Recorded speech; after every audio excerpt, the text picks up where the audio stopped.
Brandon, je parlais de tensions, notamment avec la Biélorussie, mais on va d'abord faire un point sur le terrain, parce qu'on entend beaucoup dire, Brandon, que la Russie avance, et on voulait faire un point là-dessus, c'est important. D'abord, des informations selon lesquelles le front aurait été percé par les Russes dans l'oblast de Zaporijia.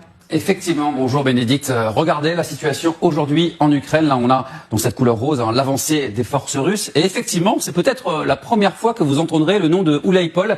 Nous sommes dans cette région de Zaporijia, ici dans le sud de l'Ukraine. C'est juste ici, on voit cette progression importante parce qu'on apprend par l'Institut pour l'étude de la guerre, l'ISW, qu'un homme des renseignements ukrainiens nous dit que Moscou y concentrerait dans cette région le même nombre d'hommes, plus ou moins, que les forces russes présentes à Pokrovsk. On parle de Pokrovsk, là où il y a encore quelques semaines, Volodymyr Zelensky évoquait un contingent russe de 160 à 170 000 hommes au total. Et cette ville de Oulaïpol pourrait devenir capitale essentielle pour la progression des Russes dans la région. Nous sommes donc entre Melitopol et Pokrovsk dans la région de Zaporijia, avec une percée réalisée déjà de 17 km en profondeur. Et c'est intéressant quand même de s'arrêter sur cette carte.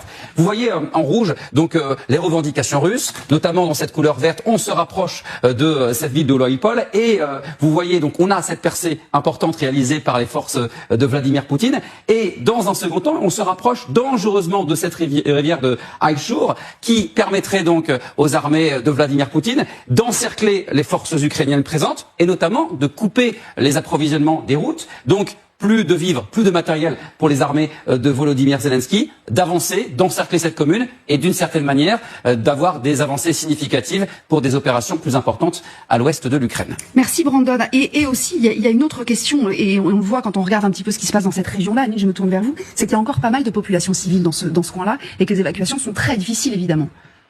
Oui, bien sûr. Le nom de cette ville, ça veut dire champ de promenade.